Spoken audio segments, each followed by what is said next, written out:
Welcome to Oddball. I'm Amin Elhassan. That over there in Miami is the one and only Izzy Gutierrez. And we have a show for you guys today. Lots of arguments, lots of people getting angry.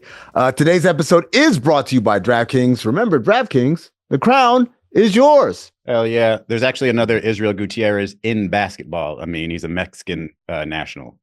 Really? Mm-hmm. I don't know if he's still playing, but there was. Okay. All right. Well, maybe we'll cross paths with them at some point when we cover the Mexico City Capitanes of the G League. But we're not talking about the G League right now. We're talking about the playoffs. The playoffs are legitimately a month away. So it's time to take a closer look at how some of the top teams in each conference stack up against each other. Izzy, you and I ranked the top 6 teams, the top 3 seeds in each conference. The East, the Cavs, Celtics, and Knicks. In the West, the Thunder, Nuggets, and Lakers. And we basically put them in order of, altogether, who's got the best chance of winning the championship. Not winning the most games, not whatever, having a good run. Who's going to win the championship? We handicapped them pretty much from our perspectives. We have not seen each other's list, though. That's right. So let's start from the bottom, the 6th place team.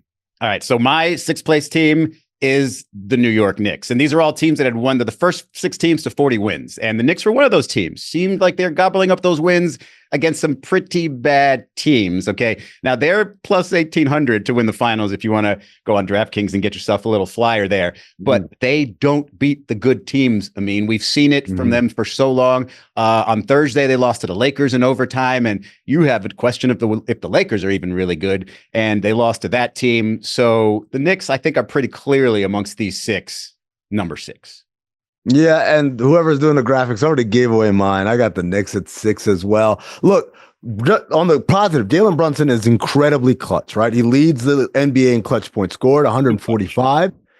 Yeah, it's too clutch, right? That's a great way to put it. He's too clutch. So he said, what do you mean? How can you be too clutch? Well, those 145 points in clutch time are awesome, right? They're the best in the league. They're also more than Karl Anthony Towns, OG Anunoby, Deuce McBride, Mikal Bridges, and Josh Hart all combined. That's not good. That's overly reliant. And so when you combine that with Karl Anthony Towns as being someone that historically just doesn't show up. Unreliable. Like, he's one of the few people, Amin, and I want him to be great. Again, another Dominican brother. I want him to be great, but you watch him in the playoffs and he just looks like a more nervous version of himself. Like, I'm not, Mr. Body language, but you can kind of tell certain things. And then when you match that with the production, it just makes it seem like, man, I am not going to trust that guy come the postseason.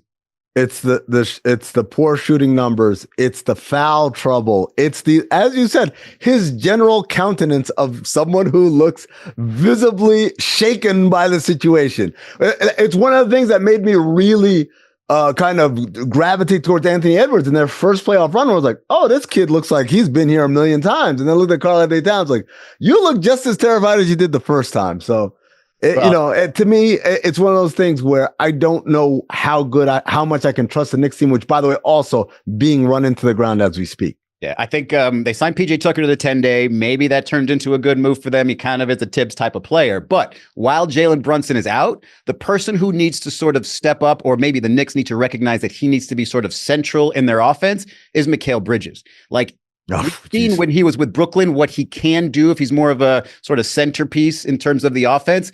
And if I'm going to the playoffs and I'm going to say, hey, my number one option is Jalen Brunson, who am I going to give the ball to go make a play late in the game? If it's not Jalen, it's going to be Bridges for me. And then maybe have Cat as a kick out. He's been having his own struggles up and down this season. So we'll see how it goes. All right. Time to reveal the 5th place team. This is the 5th best chances of winning the championship, according to Amin and Izzy, not anyone else. And we both had the Lakers in the 5 spot. How about that? You did all that arguing and defending of the Lakers before the weekend, and then one guy hurts his groin, and all of a sudden he changes his whole plan. Well, I didn't. I still have them as contenders. Like, I think this list of 6 has 2 tiers of contender, and they're in the 2nd tier of contender. So I would say, look, this team is, however you say they got there, obviously they didn't get all these wins with this group. They're still third in the Western Conference right now. Yeah. They still have a formula for now. You can say there is the unknown with this team. The unknown meaning just the greatness of LeBron and Luka. At some point, those two will, and then maybe the GOAT, Austin Reeves, will have one of those games. But they're the type of team where you can convince yourself of it. And early on in this sort of experiment, if you will, or this Luka-LeBron pairing, it seems like they've showed enough of it. Seems like they've showed enough for early on without any sort of time together. They get a rhythm that's good enough to beat a couple of teams, a couple of decent teams. So I think with another month, they will be probably a team that has their stuff together, still has their deficiencies very obviously showing, but still are a team that can put it together in the postseason. I'm not sure if you're ever going to get there, but since the All-Star break, they're first in defensive rating. And if that's what you really want to look for, I know you don't love defensive ratings and all that. If you really want to look for come the postseason, there's something to sort of hang your hat on if you're the Lakers. I just don't see it. Like, I get it. Their defense has been much improved since the deal. I think those numbers are, like everyone's season numbers, are built on the corpses of some bad teams in there. And I think even when you say, oh, but they did it against Denver, I don't think they can do it against Denver 4 out of 7 times in a series where everyone's focused on just one opponent. And for me, I look at this Lakers team on absolute first round win. They're gonna be great in the first round of playoffs. But then they're either gonna see Denver or Oklahoma City, and I just don't think they're up to snuff with either of those teams. They beat the Knicks. Jalen Brunson got hurt down the stretch. Then they lost to the Celtics on Saturday, and LeBron is gonna miss at least a couple of weeks. That's where I'll give you, that's kind of where I see the season ending for them. In the playoffs, either he or Luka, minor injury. Luka might play through it. LeBron would definitely play through it, but still, look the part as an older guy. And I think that's how their year ends. They just say to themselves, oh, okay, next year we'll be healthy. And by the way, that's Luka's playing with something too. We saw him getting worked on during the game. And given the way the schedules are, Izzy, this is an unintended consequence of the NBA Cup. Everyone around the league now has a lot of games with very little rest. A lot of these teams are either playing or traveling every single day of the calendar. So I just don't think those circumstances conspire to give us the freshest, best LeBron James or Luka Doncic when the playoffs come, even though they're going to get that week off or so while the play-in tournament is happening. Yeah, let's go ahead and take this as an opportunity to shit on the in-season tournament one more time and say that I'm not saying I liked it. No, not you. I'm just saying in general. Yeah, well, yeah, LeBron is like, it's the in-season tournament. Yeah. All right, what do we have as our fourth place team? My fourth place team, perhaps it's a team we just spoke about that the Lakers could beat. No.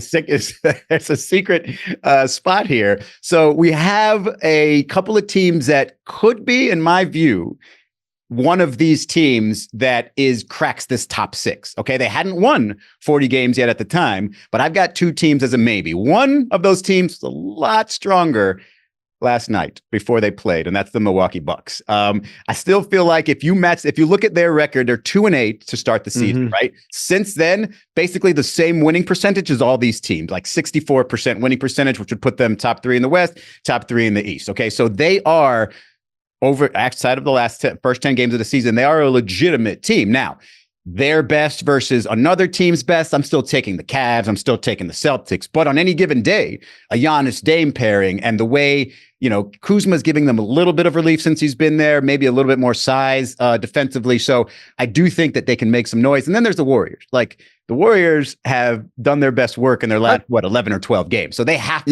be in this list if you sort of extrapolate from there.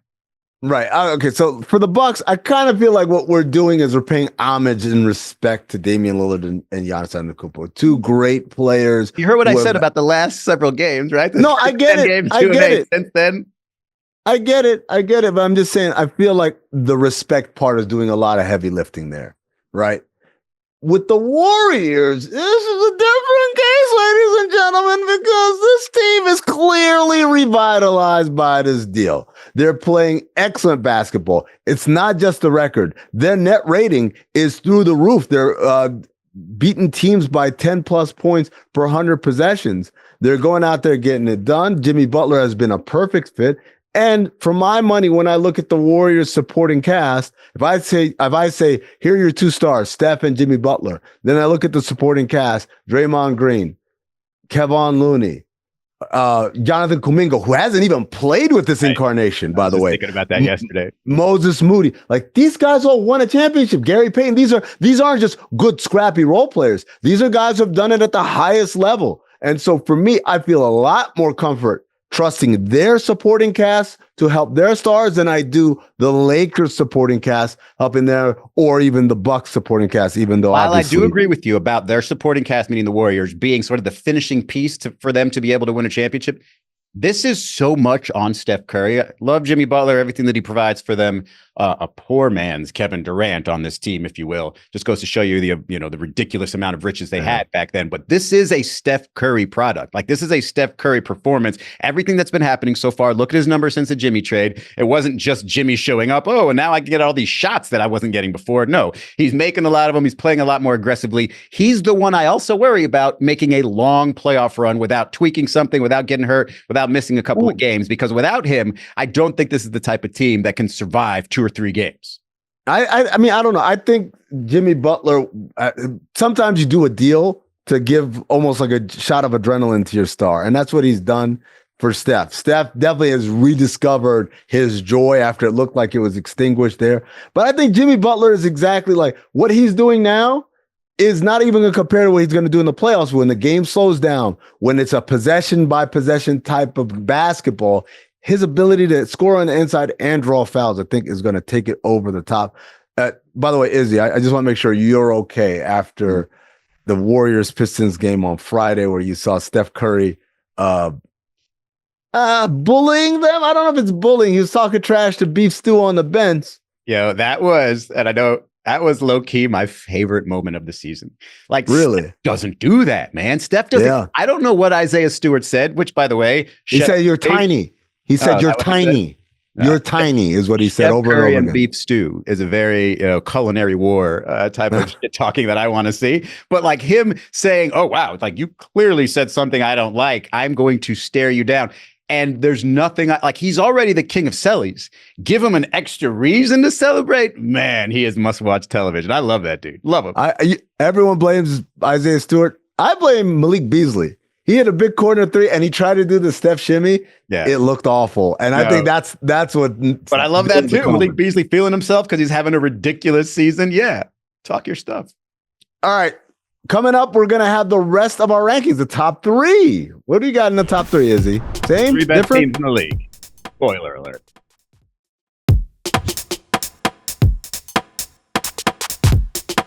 Welcome back to Oddball. When we started the show, I told everybody that Izzy and I hadn't seen each other's lists, and judging off of the third place team, we lied. Apparently, we saw each other's list perfectly fine because we have the same exact damn order. Number 3, we've got the Denver Nuggets, 41-23 on the season as of this recording. They're plus 1,500 to win the title according to DraftKings Sportsbook. The third in offensive rating. They're horrendous defensively, 20th there.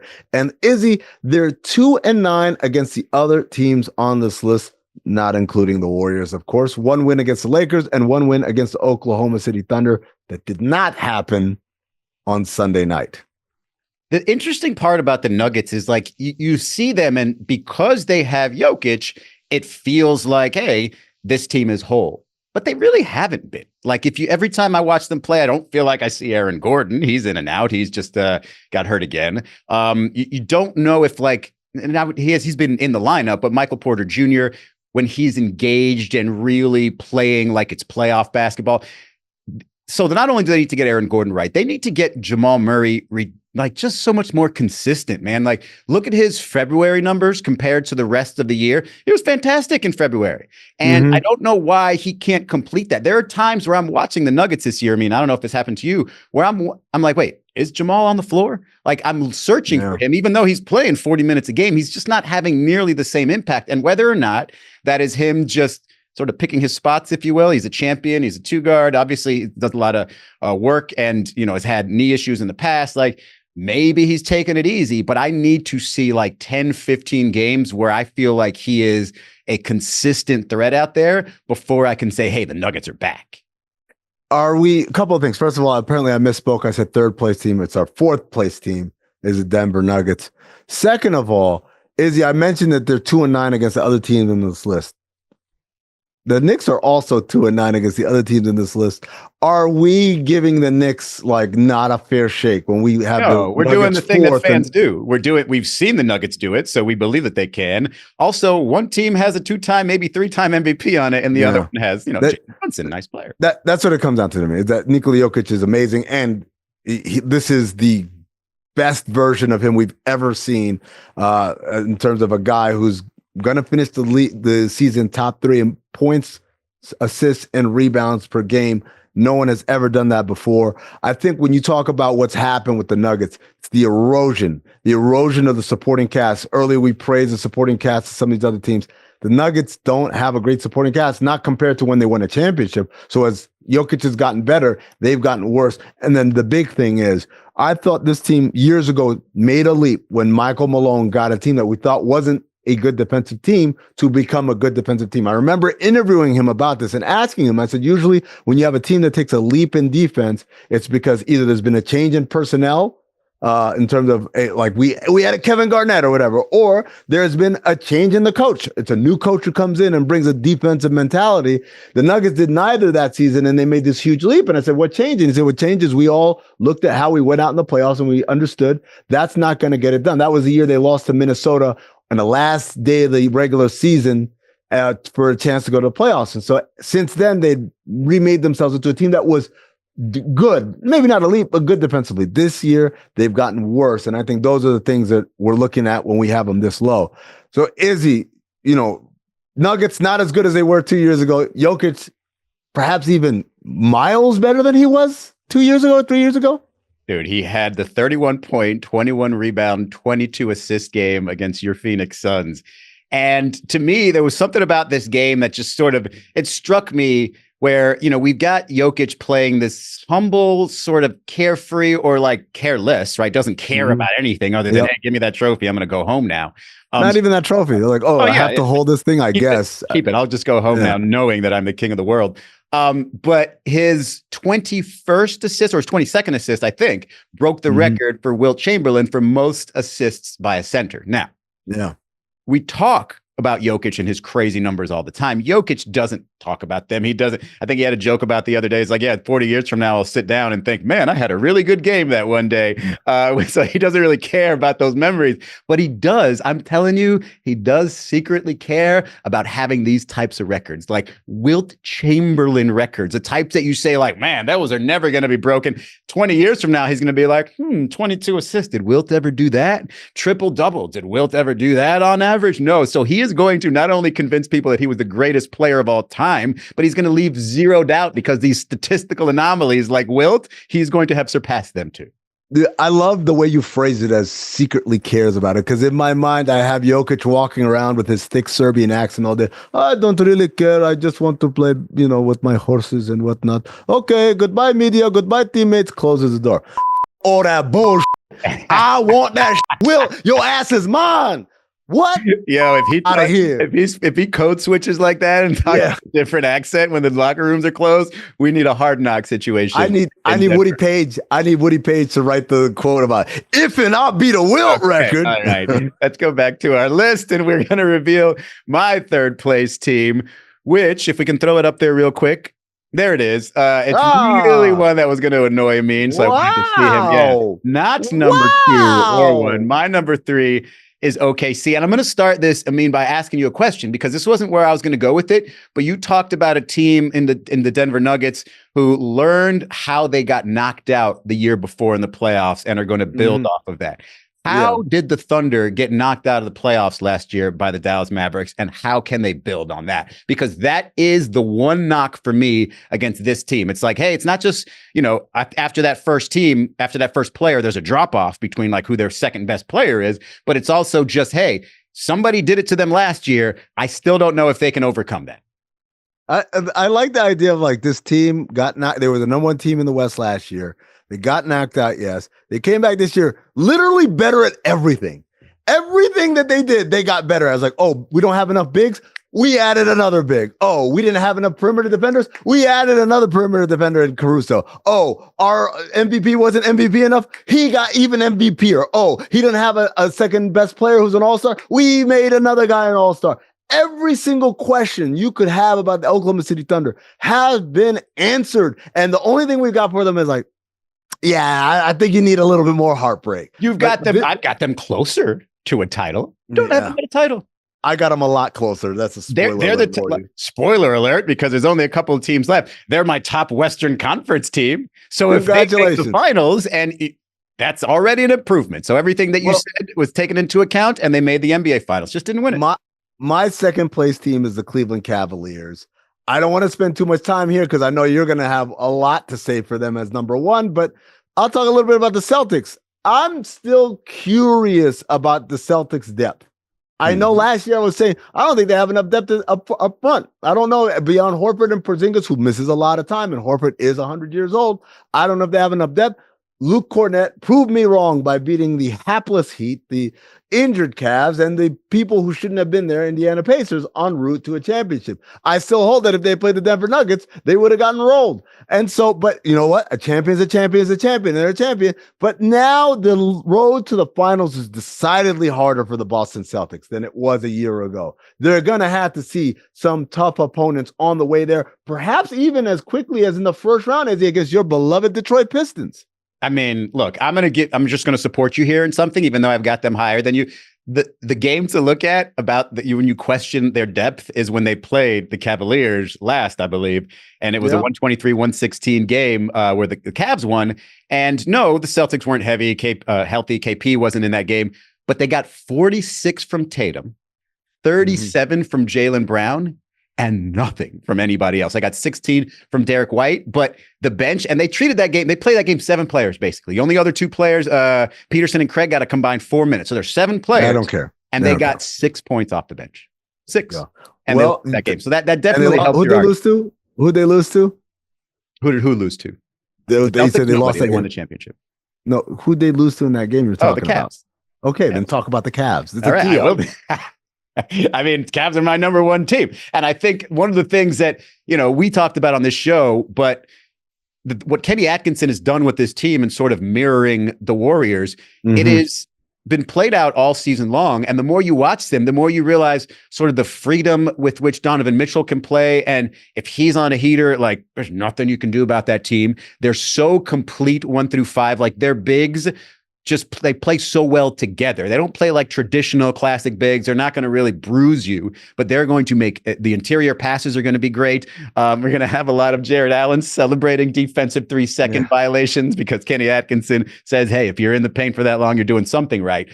They have all the elements, right? And I do think that even though they got, bullied by a Knicks team a couple of years ago, they can do a little bit more of the bullying. They can absolutely do that because what's the one concern, or at least most people, my concern about the Celtics is you can bully the Celtics. And I think you can, the Cavs can do that and can scare them. I think they're the best team in the Eastern Conference. I think they're slightly better suited to win it all defensively than the Oklahoma City Thunder. We don't have a lot of time. We got to go straight into Hot Streak. We got Kenny Fry, by the way, tomorrow.